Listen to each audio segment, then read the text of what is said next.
नमस्कार विद्यार्थी मित्रांनो, स्टडी फ्लो कोर्सेस मध्ये आपलं पुन्हा एकदा सर्वांचं स्वागत आहे.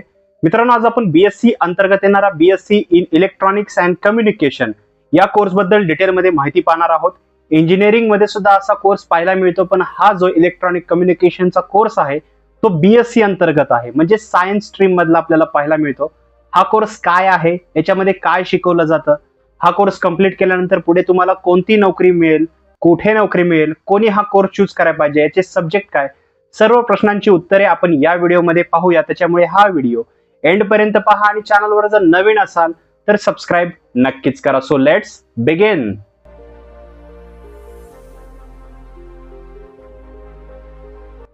तर मित्रांनो, सर्वप्रथम पाहूया की हा कोर्स काय आहे. तर बघा, जसं याचं नाव आहे इलेक्ट्रॉनिक्स अँड कम्युनिकेशन, जे इलेक्ट्रॉनिक सर्किट्स असतात, कम्युनिकेशन सिस्टीम्स असतात, त्याचबरोबर रोबोटिक्स, अशा बऱ्याचशा गोष्टींचा अभ्यास जो आहे तो तुम्हाला या कोर्समध्ये पाहायला मिळतो.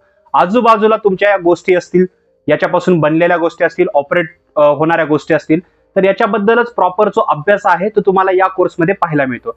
सेम इंजिनिअरिंग सारखाच कोर्स आहे, पण बीएससी अंतर्गत येणारा हा कोर्स आहे, जो सायन्स अंतर्गत येतो. प्रामुख्याने हा जो कोर्स आहे तो 3 वर्षाचा आहे आणि हा कोर्स फक्त रेग्युलर बेसिस मध्येच अवेलेबल आहे.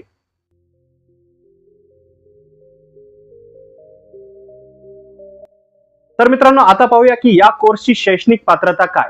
जर तुम्ही ठरवलं असेल या कोर्सला ऍडमिशन घ्यायचं आहे, तर तुम्ही कोणती शैक्षणिक पात्रता कंप्लीट केली पाहिजे. तर बघा, जर तुम्हाला या कोर्सला ऍडमिशन घ्यायचं आहे तर तुम्हाला 12वी पास आउट असणं गरजेचं आहे, किंवा तुम्हाला 10+2 इक्विलंट एज्युकेशन कंप्लीट करणं गरजेचं आहे. म्हणजे तुम्ही डिप्लोमा कंप्लीट केलेला असेल तरी तुम्ही या कोर्सला ऍडमिशन इझिली मिळवू शकता. आता फक्त 12th पास आउट करणे गरजेचे आहे का? तसं बिलकुल नाहीये. तुमचे पीसीबी हा पण विषय असले पाहिजेत. मॅथमॅटिक्स मधून सध्या असताल तुमचं, पण ह्याच्यामध्ये बायोलॉजी हा विषय जो आहे तो कंपल्सरी आहे. त्याच्यामुळे तुम्ही सायन्स स्ट्रीम मध्ये हा कोर्स पाहू शकता. मिनिमम तुम्हाला 60 to 70% मार्क्स असले पाहिजेत. बाकी विषयामध्ये ज्यावेळेस आपण बघतो 50-55%, 60% पाहायला मिळतात, पण याच्यामध्ये 60 ते 70% पर्सेंटेज तुम्हाला असलं पाहिजे 12वी मध्ये. कोणत्याही बोर्डमध्ये तुम्ही 12वी पास आउट असाल, पण विथ बायोलॉजी तुम्ही जर या विषयातून 12वी कंप्लीट केलेली असेल तर तुम्ही इझिली या कोर्ससाठी ऍडमिशन मिळवू शकता.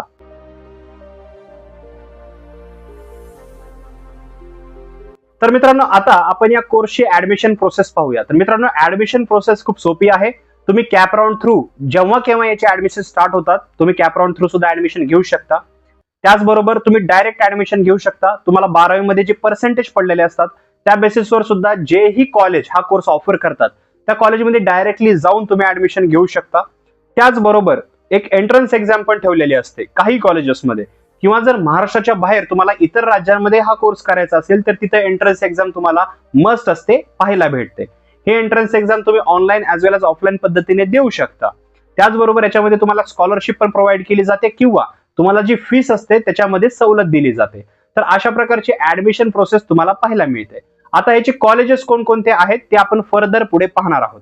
पण जर तुमचा हा प्रश्न असेल की बाकी कोणती एंट्रन्स एक्झाम द्यावी लागते का महाराष्ट्रामध्ये, तर बघा, तुम्ही सीईटी सारख्या, नीट सारख्या ज्या एक्झाम्स असतात तसं सीयूईटी एक्झाम्स पण असते, तसं सीईटी एक्झाम पण असते. हे तर ह्या एक्झाम्स तुम्ही द्या. 12वी तुमची नुकतीच कंप्लीट झाली असेल किंवा आता 12वी मध्ये असाल तर नेक्स्ट इयर मध्ये तुम्ही ह्या एक्झाम्स दिल्यानंतर याचेही मार्क काही कॉलेजमध्ये जे आहे पाहिले जातील. या बेसिसवर सुद्धा तुम्हाला ऍडमिशन जे आहे ते दिलं जातं. त्याच्यामुळे या एंट्रन्स एक्झाम देणे हे अनिवार्य असतं. त्याच्यामुळे या एक्झाम्स तुम्ही दिल्या पाहिजेत. या मार्कच्या बेसिसवर किंवा तुमच्या 12वीच्या मार्कच्या बेसिसवर तुम्हाला मोस्ट ऑफ कॉलेजेसमध्ये जे आहे इझिली याचे ऍडमिशन मिळून जाते. बाकी याची ऍडमिशन प्रोसेस बद्दल जर तुम्हाला डिटेलमध्ये रीड करायचं असेल तर डिस्क्रिप्शन मध्ये फर्स्ट लिंक आहे, त्याला क्लिक करून तुम्ही इतर माहिती रीड करू शकता.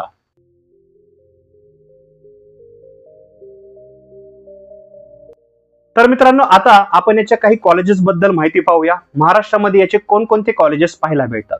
तर बघा, पुण्यामध्ये फर्ग्युसन कॉलेज आहे, मुंबईमध्ये सुद्धा जे आहे सेंट झेवियर कॉलेज आहे, तसेच अमरावतीमध्ये सुद्धा AJMVP कॉलेज आहे. जर तुम्ही छत्रपती संभाजीनगर पूर्वीचा औरंगाबाद पाहिलं तर इथे देवगिरी कॉलेज आहे.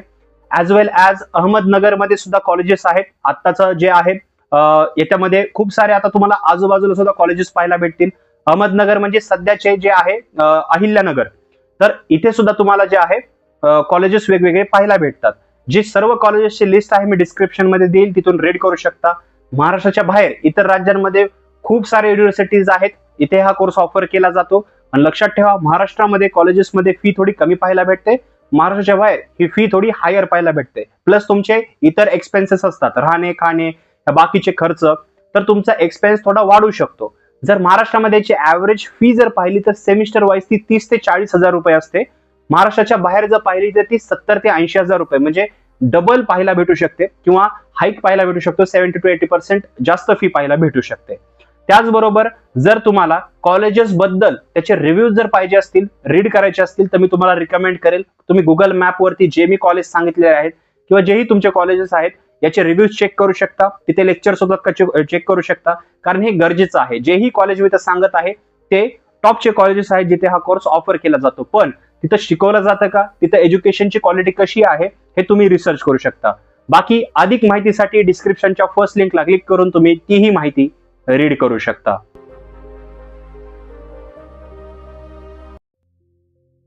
मित्रांनो, आता आपण याच्या कालावधीबद्दल डिटेलमध्ये माहिती पाहूया.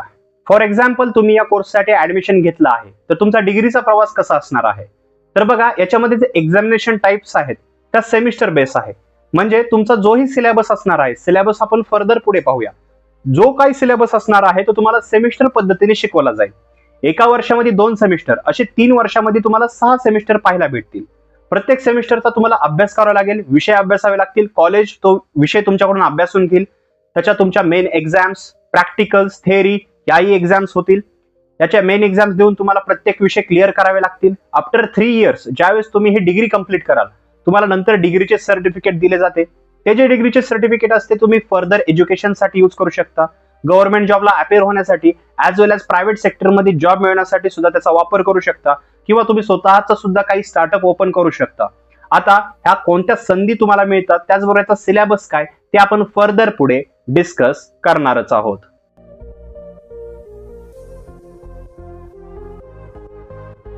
तर मित्रांनो, आता आपण या कोर्सच्या सिलेबस बद्दल पूर्ण माहिती पाहूया. या कोर्समध्ये 3 वर्षामध्ये कोणकोणत्या प्रकारचे सब्जेक्ट तुम्हाला शिकवले जातात ते पाहिल्यानंतर तुम्हाला क्लिअरन्स मिळेल की ऍक्च्युअली तुमचा जो प्रवास असणार आहे 3 वर्षामध्ये कसा असणार आहे, जेणेकरून तुम्ही समजून घेऊ शकता की हे विषय ऍक्च्युअली तुम्हाला सोपे जातात की अवघड जातात. त्या बेसिसवरच तुम्ही जे आहे पुढील निर्णय, फर्दर जेही डिसिजन असतात ते घेऊ शकतात. तर जसं तुम्ही स्क्रीनवर पाहू शकता, यामध्ये तुम्हाला electromagnetism and AC circuits, numerical methods, electricity and basic electronic, physics of materials, basic physics, amplifiers and oscillators, तसेच programming in C, digital electronics, basic physics, तसेच microprocessor, data processing and personal computers, त्याचबरोबर antennas and wave propagation, communication electronics, television and video engineering, अशा प्रकारचे वेगवेगळे विषय तुम्हाला पाहायला मिळतात. आता ज्या वेळेस आपण या विषयावर फोकस करतो आपल्याला पाहायला मिळतं कम्युनिकेशन डिव्हाइसेस असतील, इलेक्ट्रॉनिक सर्किट्स असतील, हे जे नाव आहे याचं ऍक्च्युअली त्याच प्रकारे तुम्हाला सब्जेक्ट पाहायला मिळतात. फिजिक्स सारखा जो विषय आहे तोही याच्यामध्ये आहे. आता ह्या गोष्टींचा अभ्यासच तुम्हाला जे आहे 3 वर्षामध्ये शिकवला जाणार आहे. याचे प्रॅक्टिकल्स पण घेतले जातात, त्याचबरोबर त्यांच्या मेन एक्झाम्स पण घेतल्या जातात. साऊंड्स लाईक इंजिनिअरिंग सारखंच वाटतं, इंजिनिअरिंग सारखाच कोर्स आहे पण बीएससी अंतर्गत येतो, एवढाच फरक आहे. बाकी तुम्हाला फर्दर जर याचे मुख्य विषय रीड करायचे असतील किंवा तुमचे काय प्रश्न असतील तर डिस्क्रिप्शनच्या लिंकला क्लिक करून ते आर्टिकल रीड करून तुम्ही आम्हाला प्रश्न तुमचे तिथेही विचारू शकता, किंवा काही सजेशन असतील तर ते सुद्धा तुम्ही आम्हाला तिथे सबमिट करू शकता.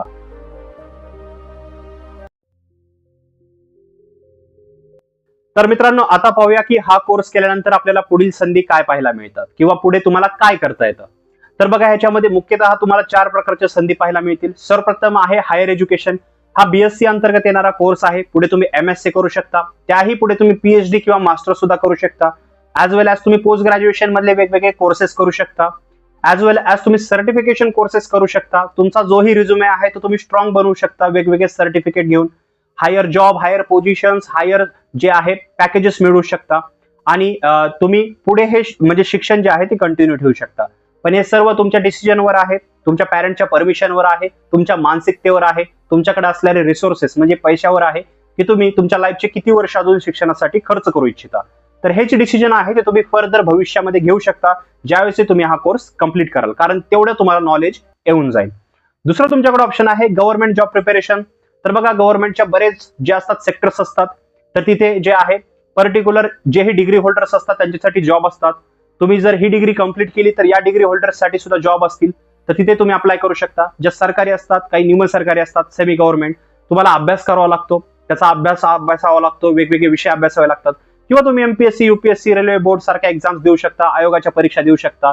वेगळ्या गव्हर्नमेंट जॉब्स असतात, क्लास 1, क्लास 2, तर त्यांच्या परीक्षा देऊन तुम्ही जे आहे तशी ही डिसेंट गव्हर्नमेंट जॉब मिळवू शकता. पण लक्षात ठेवा, कॉम्पिटिशन खूप जास्त आहे. त्याचबरोबर तुम्हाला अभ्यास ठेवावा लागतो. जर आयोगाचे एक्झाम देत आहेत तर हे विषय प्लस ते विषय खूप कम्प्लिटली डिफरंट आहेत. तुम्हाला इथे जे आहे कम्युनिकेशन डिव्हाइसेस बद्दल, इलेक्ट्रोमॅग्नेटिझम बद्दल विषय पाहायला भेटतात, इलेक्ट्रॉनिक सिस्टीम्स बद्दल विषय पाहायला भेटतात. आणि गव्हर्नमेंट एक्झामिनेशन मध्ये तुम्हाला राज्यशास्त्र, भूगोल, इतिहास किंवा मराठी व्याकरण असेल, इंग्रजी असेल, या प्रकारचे विषय पाहायला मिळतात, जे की कम्प्लिटली डिफरंट आहेत. तर लक्षात घ्यायचं आहे, यानुसार तुम्हाला भविष्यातला डिसिजन घेऊन तुम्ही गव्हर्नमेंट जॉबसाठी प्रिपरेशन करू शकता. तिसरं तुमच्याकडे ऑप्शन आहे प्रायव्हेट सेक्टरमध्ये जॉब शोधणं. आता प्रायव्हेट सेक्टर कोणकोणते, तर ते तुम्ही स्क्रीनवर पाहू शकता.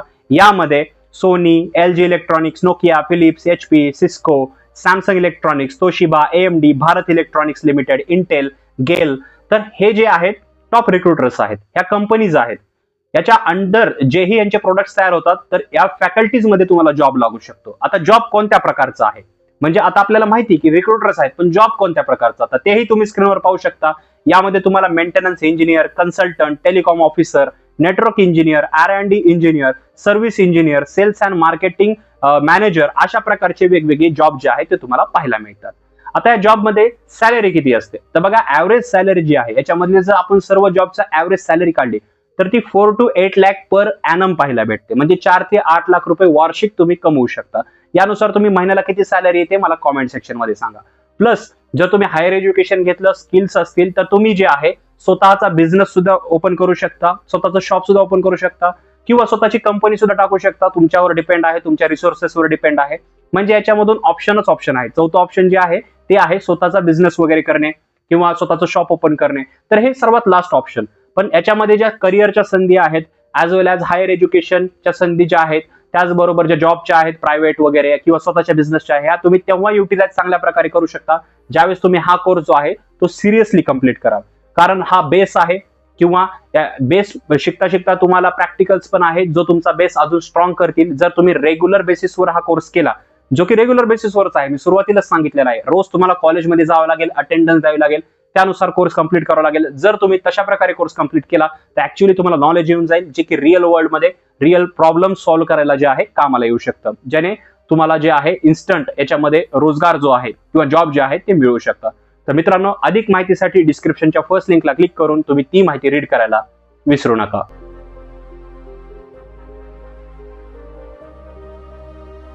तर मित्रांनो, आता पाहूया की सर्वात लास्ट हा कोर्स का आणि कोणी निवडावा किंवा कोणी निवडावे, माझं पर्सनल ओपिनियन काय आहे. तर बघा, सर्वप्रथम ज्या विद्यार्थ्यांना बीएससी अंतर्गत कोर्स करायचा आहे, जो की साऊंड्स लाईक इंजिनिअरिंग. आता बऱ्याच विद्यार्थ्यांचं मॅथ नसतं, मॅथ नसल्यामुळे इंजिनिअरिंगच्या क्षेत्रात जाता येत नाही, कारण इंजिनिअरिंगचे कोर्सेस निवडण्यासाठी मॅथची गरज असते. पण हा कोर्स सायन्स अंतर्गत येतो. तुमचं सायन्स मधून 12वी कंप्लीट झालेले असेल, पीसीबी या विषयातून तुम्ही इझिली याच्यासाठी ऍडमिशन घेऊ शकता. त्याचबरोबर तुम्हाला जर इलेक्ट्रोमॅग्नेटिझम हे विषय आवडत असतील, इलेक्ट्रॉनिक सर्किट्स, कम्युनिकेशन डिव्हाइसेस या गोष्टींमध्ये रस असेल, तर बिंदास्त हा कोर्स चूज करा. चांगला कोर्स आहे. पुढे हायर एज्युकेशनच्या संधी, हायर पॅकेजेस, चांगला जॉब तुम्हाला मिळू शकतो. त्याचबरोबर कोणत्या विद्यार्थ्यांनी हा कोर्स चूज करायचा नाहीये, तर बघा, सर्वप्रथम आहे सांगू इच्छितो विषय पहा. जॉब सगळ्यांना करता येतो, जॉब कोणीही करू शकतो, जॉब आवडतो सुद्धा, कोणीही करेल. पण डिग्री सर्व्हाइव्ह करणं तेवढं अवघड असतं. 3 वर्षामध्ये आपल्याला वेगवेगळे विषय शिकायचे आहेत. ते विषय जर सोपे जात असतील तर आपण विषय क्लिअर करू शकतो. आपलं एअर डाऊन व्हायचं नाही किंवा बॅक पडायचे नाहीत विषय. 3 वर्षामध्ये जर तुम्हाला विषय सोपे जात असतील, चांगल्या कॉलेजमधून जर तुम्ही हा कोर्स करत असाल, तर तुम्हाला जॉब गॅरंटी आहे. अदरवाईज कोणतीच डिग्री जॉब गॅरंटी देऊ शकत नाही. त्याच्यामुळे ह्या गोष्टी लक्षात ठेवायच्या आहेत. पॅरेंट्सनी काय लक्षात ठेवायचं आहे, पाल्याला बिलकुलही फोर्स करू नका. जर विषय अवघड जात असतील तर तुम्ही इतर विषय चूज करा, जेणेकरून तुमचा वेळ वाचेल. तुम्ही डिग्रीहून एका डिग्रीवरून दुसऱ्या डिग्रीवर शिफ्ट होणार नाहीत. जर तुम्हाला ही डिग्री अवघड जात असेल तर विद्यार्थ्यांचं मानसिक जे आहे खच्चीकरण होतं आणि तुम्ही वेगळ्या डिग्रीला जाऊ शकता, वेगळं चूज करू शकता. याच्यात तुमचा टाइम जाईल. 1-1.5 वर्ष तुम्ही डिग्री कराल, तुम्हाला जर आवडत नसेल, अवघड जात असेल, तर वेगळ्या डिग्रीवर शिफ्ट होणे. तर हे बरेच विद्यार्थी करतात. तर असं होऊ नये, यासाठी डिसिजनच सुरुवातीला चांगले घ्या आणि योग्य घ्या, जेणेकरून तुमचा वेळ, टाइम आणि मनी सगळं वाचेल, सगळंच वाचेल. वेळ आणि मनी हे दोन इम्पॉर्टंट आहेत, हे दोन्ही गोष्टी वाचतील. बाकी तुम्हाला जर काही प्रश्न असतील तर खाली कॉमेंट सेक्शन विचारा. याच्याबद्दल अधिक रीड करायचं असेल याच कोर्स बद्दल तर डिस्क्रिप्शन मध्ये फर्स्ट लिंक आहे, तिथे क्लिक करून तुम्ही सर्व माहिती रीड करू शकता. प्रश्न कॉमेंट सेक्शन मध्ये तर विचारू शकता, ऍज वेल एज तिथेही आम्हाला ब्लॉगवरती विचारू शकता. तुमचे प्रश्न जे आहेत ब्लॉगला अटॅच पण केले जातील, एडिट केले जातील. त्याचबरोबर चॅनलला सबस्क्राईब करा, व्हिडिओवर नवीन असा लाईक करा आणि इतर मित्रमैत्रिणींबरोबर हा व्हिडिओ शेअर करा विसरू नका. मी मिळतो तुम्हाला पुढच्या व्हिडिओमध्ये. तोपर्यंत थँक्स फॉर वॉचिंग.